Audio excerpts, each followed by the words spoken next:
What's up, Packers Nation? Welcome into the Pack a Day podcast here on YouTube. I'm your host, Andy Herman. You can follow me on Twitter at Andy Herman NFL.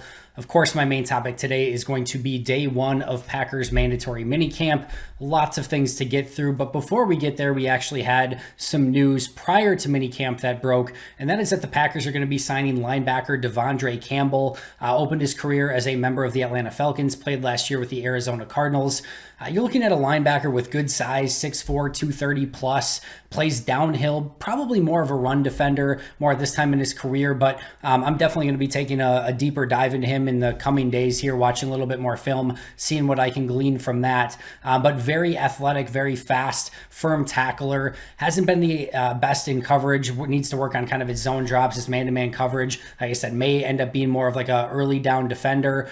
Certainly somebody that I expect to come in and compete with any of the starters, whether it be a Kamal Martin, whether it be a Chris Barnes, Oren Burks, etc. I expect him to be in the conversation with that group and really making a run at whether it's just a pure rundown linebacker spot, whether it's a starting spot, whether it's a 3-down spot. He's definitely going to be right in that conversation. Really interested to see what the contract was. Was this a training camp contract, vet minimum, where, hey, you come and compete. If you look good, we'll keep you. If not, we'll, ship you out at the end of camp? Or was there enough guaranteed money in this contract to say, okay, he's got a spot on the team. Now it just is working out at what level? Is it starter? Is it rundown only? How does he fit into that? So either way, Green Bay needed depth at this position. I know they've got a Ty Summers, Oren Burks, Kamal Martin, Chris Barnes, but what you want to do in each individual room is ideally you would have your veteran that's kind of leading the charge, that's kind of walking through everything,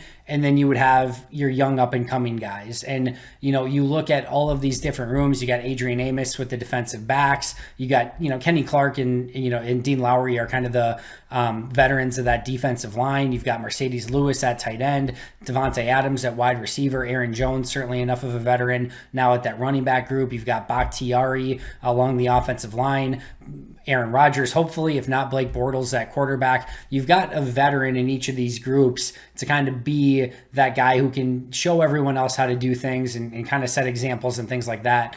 Now the Packers have a little bit more of a veteran in that inside linebacker group with Devondre Campbell that they didn't have before, really since losing Christian Kirksey in the offseason. So definitely one way to address it. I'm incredibly intrigued to see what he's going to be able to bring to the table.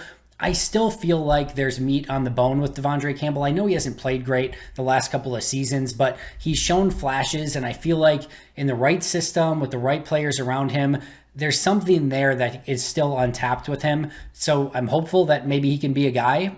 Maybe he doesn't even end up making it out of training camp. We'll see. But an intriguing signing, if nothing less, for Green Bay. So that's what Devondre Campbell brings to the table. Like I said, I'm definitely going to bring a deeper dive and watch his film in a little bit greater detail in the coming week plus here. But we'll get to that when we get to that, and I'll break it down more when we do get there. So let's kind of talk about, first and foremost, and I guess more importantly, what happened in day one of minicamp. So I want to start with Jordan Love, because this was, if you kind of read between the lines and read some of the tweets from camp from the different reporters, this was kind of the big talking point of today. And I want to start again with a couple disclaimers here, as I did last time. It is still mini camps. There's not a ton you can glean from these. We don't know what they're focusing on from a practice standpoint. This is very similar to the other two OTAs, where Jordan Love definitely looked good in the individual drills. Again, the ball's coming out of his hands well. His footwork looks better. He looks more confident, looks more poised, all of those things. And some of the players in the post-game post-practice press conferences today had glowing positive things to say about Jordan Love. But in team activities for the third practice now, Jordan Love didn't look the best. And yes, he's a developmental quarterback. And yes, this is just a mini camp. And yes, it's his third practice only that's been open to the media. And yes, he's still getting acclimated to new wide receivers who are coming in this week. All of those things are absolutely true. And again, I want to be very clear here. We don't know what Jordan Love's focus is in these practices. For example, they might say, hey, Jordan, we don't want you to be throwing around. What we want you to do in this individual exercise or in this team drill is we want you to go through your drops work on your footwork. We want you to go through your reads and your progressions so that we can see that you're going to number 1, number 2, number 3, and then to check down, and getting through all of those in the right times. Your eyes are in the right spot, your feet are in the right spot, and you're timing everything up together. They easily could be saying, we want you to go through all your progressions and then dump it off at the end. That could legitimately be something that's happening. Do I think that's what's happening? No, but it legitimately could be something that's happening of, hey, Jordan, we want you to go through your progression so that we can coach you and see how your footwork and eyes and vision and feel and everything like that is, how your pocket presence is. Those are things that he could be working on. My point being here, and even if it's something smaller, even if it's just his footwork, if you're focusing on footwork, I mentioned this last week as well, if you're focusing on footwork and you're just trying to get that timing right and that footwork right, now all of a sudden you're a half second off or a quarter second off on your first read. By the time you get to your second, now you're a half second off, your third read's already gone. You're panicking and dumping it to your check down at the end. And it's going to look ugly to the untrained eye or to any of us watching on the sidelines. So we don't know unequivocally what Jordan Love and the offense is trying to accomplish. Now, in team drills, it's safe to assume that in some capacity, they're trying to move down the field and get yardage and make plays against the defense. And my concern is the wrong word here, but my issue, whatever you want to call it, is through 3 practices now, there's not a single throw, not one, where I can say, wow, or wow, he really has something to work with there. That's something he can build off of, or hey, that was a heck of a throw. That was a really nice read. In 3 practices, 2 OTAs and a minicamp, whether it's been 7-on-7s or in team drills, there hasn't been one. 90% of the throws, I want to say, have been 5 yards or under, and the throws that have gone past 5 yards have not been completed by far and away. So there's not a level of concern there with Jordan Love. This is exactly what we expected out of a developmental quarterback. And again, want to preface this all by saying, or I guess whatever, go over this again. Didn't have OTAs, rookie mini camps, preseason, etc. a season ago. Goes into training camp, is the number 3 quarterback, looks like a deer in headlights because this is his first time getting to know an NFL playbook. Goes through the season as the number 3, only getting scout team reps behind Aaron Rodgers, who's preparing for an MVP season and trying to win a Super Bowl, behind Tim Boyle, who gets any remaining reps as the number 2 guy. You're just getting along through the season, trying the best you can as Jordan Love. Now all of a sudden, your first ever OTA and minicamp, Aaron Rodgers is gone, Tim Boyle's gone, and you're thrust in the spotlight as the pseudo starter taking all of these snaps. His head is unequivocally swimming at this point, and to say that this is a death sentence for Jordan Love or that he's not going to make it in this league or that he's bad, or whatever at this point would be just dumb. It would be harsh and stupid, and it's just the wrong take. But you want to see incremental steps being taken. You want to see practice in and practice out, something that you can build off of, something you can get better with. And again, it's worth noting, individual drills, he has taken a step. It is very night and day from a season ago. He looks much more crisp and pure as a quarterback going through individual drills. But when he has stepped into those team drills and taken those reps and taken those snaps, he is not comfortable, to say the least. And I know some people have started to say, well, listen, we're hearing about all these checkdowns, Andy. Tom Brady's won how many Super Bowls checking the ball down? Aaron Rodgers the last couple of seasons has worked better at getting better at checking the ball down. There is a huge difference between, 3 or 5 step drop, reading your first read, reading your second read, changing your footwork, getting to your third read, nobody open. All right, now I'm going to make a calm and confident check down because that's my 4th read. And you do all of that within the structure of the offense and in a timely manner. First of all, that's a hard thing to do. That's not easy. Aaron Rodgers, Tom Brady, they make it look easy. Right now, Jordan Love doesn't have that comfort. This is, step back in the pocket. Where's my read? All right, he's not open, get to my second read, panic with my footwork a little bit, step up, I need to get rid of the ball, check it down. It's a panicked, not comfortable series of checkdowns after checkdowns after checkdowns after checkdowns. So, and it's 3 practices now. Again, is it time to hit the panic button, sound the alarm, Jordan Love's a bust, he's not going to make it? No. And he looks better than Aaron Rodgers did in his second year. That is 1,000,000% true. So, a lot of time to go. But all of these things are easier to take and swallow if Aaron Rodgers is QB1. With Aaron Rodgers absent and the cloud hanging over 1265 of whether or not Aaron Rodgers is going to be there or not, it's a little bit more interesting or intriguing. And for those that are, that are saying like, hey, Green Bay goes with Jordan Love, they're just not going to win many games. There's a long way to go. But I think it's safe to say at this point in time, June 8th, which means nothing, but June 8th, it would be a pretty big jump for Jordan Love to be the starting quarterback this season. That's all I'm saying at this point. Does it mean he can't get there? No. Does it mean that he couldn't have a good season given the right opportunity and building an offense around Jordan Love? No. Does it mean that he's not going to be good? No. But there's time to go, and he has a long way to go before he's a full-fledged starting quarterback, which, again, we expected up until this point. All right, some other news and notes. Going to go through these a bit more hastily than the top one there with Jordan Love. Jair Alexander looks fantastic. I mean, I mentioned this. I was on with Perry and Maggie on Pax What She Said Live yesterday. If you get a chance to go to training camp and you are going to spend maybe 3 days at training camp, one of your days dedicate to just watching what's going on and enjoying.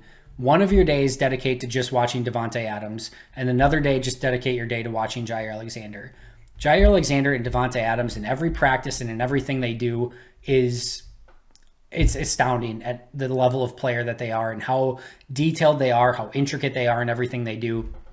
Jair Alexander just does things, and Davante was mostly off of the side today, so it wasn't one of those days for Davante, but Jair Alexander just does things that not only do no other human does, but just NFL players don't do. His ability to close to the football, his movement skills, it's poetry in motion watching him practice and play. Just enjoy Jair Alexander because he is a joy to watch play the sport of football. Made a great pass breakup today. And again, just watch him play when you get a chance in training camp. If not in preseason, during the season, just do what you can to take some time out just to enjoy how good he is as a player. He had another great day today. It was great to see him back at practice. Of course, the receivers were back. Top 5 wideouts were all there practicing. Again, Davante off to the side, but just a different level of professionalism and talent at wide receiver that you saw on the field today. Definitely a big degree difference than what we saw at OTAs with those guys missing. Preston Smith, Zadarius Smith, Elton Jenkins, Dean Lowry, all were not there due to some form of COVID protocols. Doesn't mean they tested positive, but were gone due to COVID protocols. Rehabbing in some capacity were David Bakhtiari, Josiah DeGuara, wide receiver Chris Blair, and cornerback Kadar Hallman. Play of the day, Blake Bortles to Isaac Nauta. If you had that on your bingo card, congratulations. But no, that was really the big play of the day. It was probably about a 35, 40-yard pass downfield. A wobbly duck of a ball from Blake Bortles, but it was accurate and on target somehow nonetheless to a streaking Isaac Nauta down the sideline who had a nice catch. And again, a 35, 40-yard touchdown from Bortles to Nauta, play of the day. Jonathan Garvin, with Preston and Zadarius Smith out, was the starter alongside Rashawn Gary at edge rusher. That number 4 edge rusher certainly up for grabs, so that's a good sign for Jonathan Garvin that he got that first opportunity to rotate in with some of the starters. Will Redmond still taking some of those primary nickel and dime snaps. Adrian Amos getting some more snaps as that nickel linebacker. So in those situations, Will Redmond's getting the snaps at safety. So I know, again, your mileage may vary and your excitement there, but that is definitely something that's still happening. Royce Newman opened with the number 2s at right tackle, but did rotate in with the number 1s at right guard once again. So if we're assuming that David Bakhtiari starts at left tackle, Elton Jenkins starts somewhere, Billy Turner starts somewhere, and probably Josh Myers starts at center just based on what we've seen so far. I think that's a fair assumption at this point. You could be looking at a 4-person battle for that last offensive line spot between Royce Newman, Lucas Patrick, Ben Braden, and who am I missing?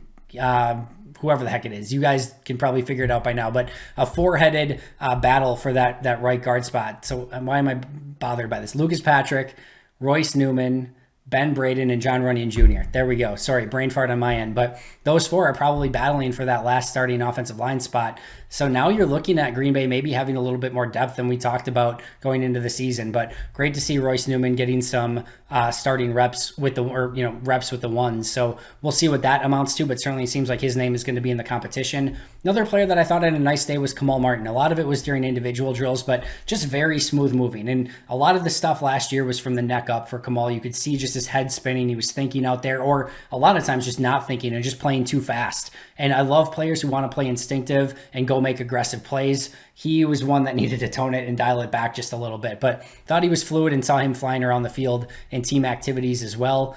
Devin Funchess, I didn't get a great glance at Devin Funchess or see him make any plays, but Matt LaFleur mentioned that he looked the part. I talked to a couple media people along the sidelines. We were talking about how he just looks the part. I mean, Matt LaFleur hit it right on the head. I mean, he is a big physical specimen of a wide receiver. He's fun to watch, and it's definitely somebody that I'm hoping to be back on Thursday. I'm not going to be there tomorrow for mini camps, but hoping to see what he can bring to the table, and certainly as training camp kicks off. And if you listen to his post-practice press conference, he was very, very much excited about this upcoming season. He's on a mission and really excited to see what he's going to bring to the table.